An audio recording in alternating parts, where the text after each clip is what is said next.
Today was day 5 in the trial of former Minneapolis police officer Derek Chauvin, who stands accused of murdering George Floyd.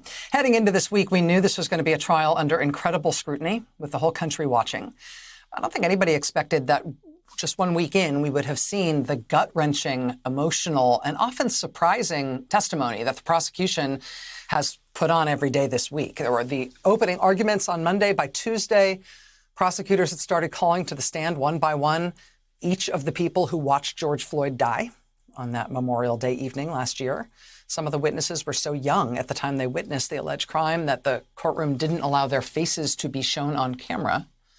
One of those young witnesses was Darnella Frazier, who recorded the cell phone video of Mr. Floyd's death that was ultimately seen worldwide.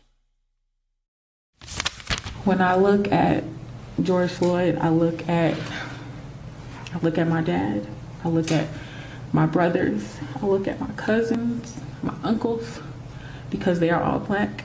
I have a black father, I have a black brother, I have black friends. And I look at that and I look at how that could have been one of them.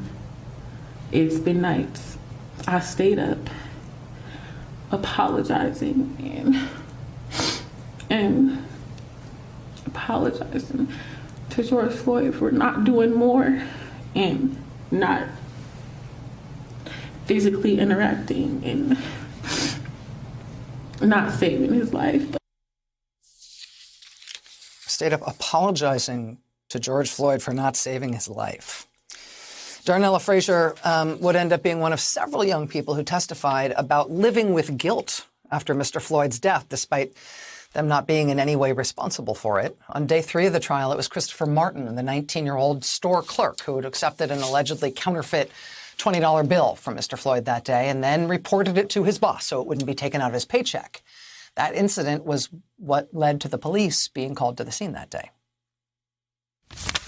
We saw you standing there with your hands on your head for a while, correct? Correct. What was going through your mind during that time period? Disbelief and guilt. Okay. Why guilt? If I would have just not taken the bill, this could have been avoided. If I would have just not taken the bill, this could have been avoided.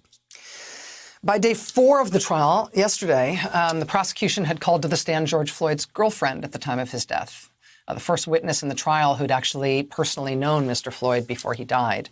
She explained how she met him in August 2017 when he saw her crying in the lobby of a homeless shelter where he was working as a security guard. Floyd has this great, deep Southern voice, raspy. He's like, "Sis, you okay, sis?"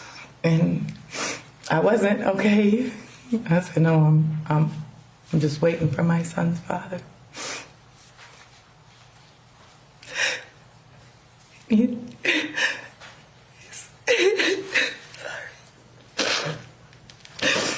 He said,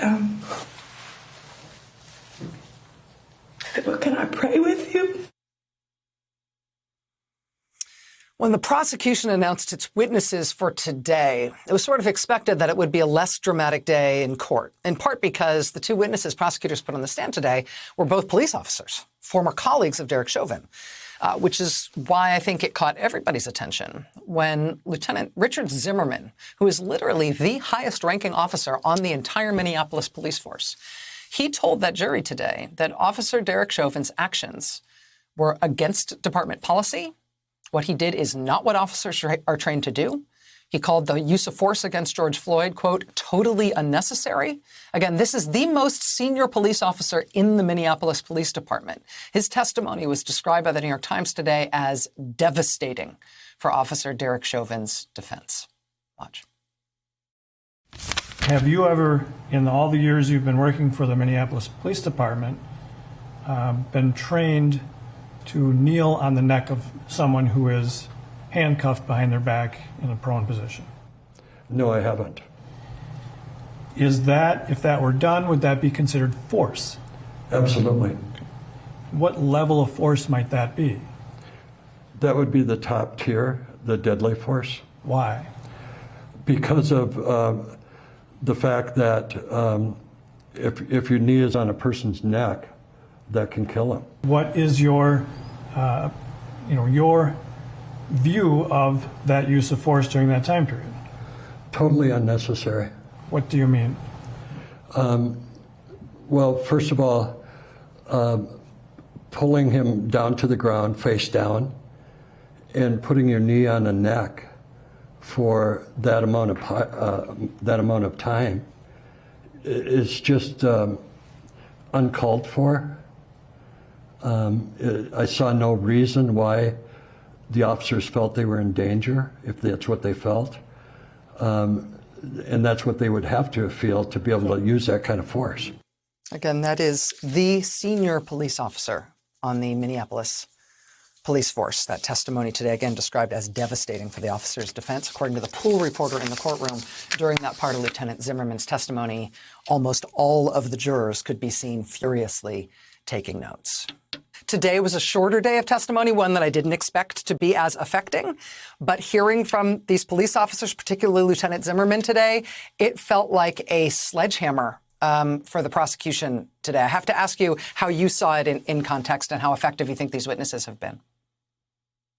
Well, I'll tell you, I wasn't necessarily surprised by Zimmerman's testimony.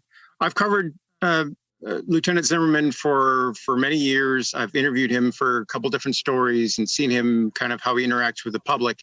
And here's an example. In 2014, there was a well-known Black activist who was basically, he accused officers of beating him up while they served a search warrant at his house. There was a public event held in which community leaders came out to show their support for this community leader.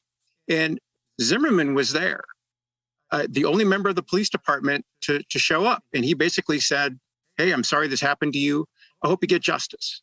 So Zimmerman's got a reputation for, as a lieutenant in homicide, and being that since 1995, he relies on having that kind of connection with community members. And so I've seen him kind of hold that position throughout the community. So that part of the testimony was not a surprise. But as you said, I think it was effective for the prosecution. And the jury, looking at the scope of what's been offered here by the prosecution, obviously they're going to hear a powerful case from the defense team as well, I'm sure. But in terms of what we know about jurors' reactions to what they've been seeing, we've got pool reporters. Again, we can't all be there in the courtroom because of COVID restrictions. But what we hear from pool reporters about jurors taking copious notes, jurors seeming to be emotionally affected by some of the testimony. As the prosecution is going to yield to the defense, does it feel like they've sort of hit their marks, the things that they needed to get the jury to believe? Well, it would appear so. Now, there was some of the other footage that we saw this week, of course, was that in-store footage from Cup Foods, watching George Floyd walking around, just maybe an hour or so before he would no longer be with us.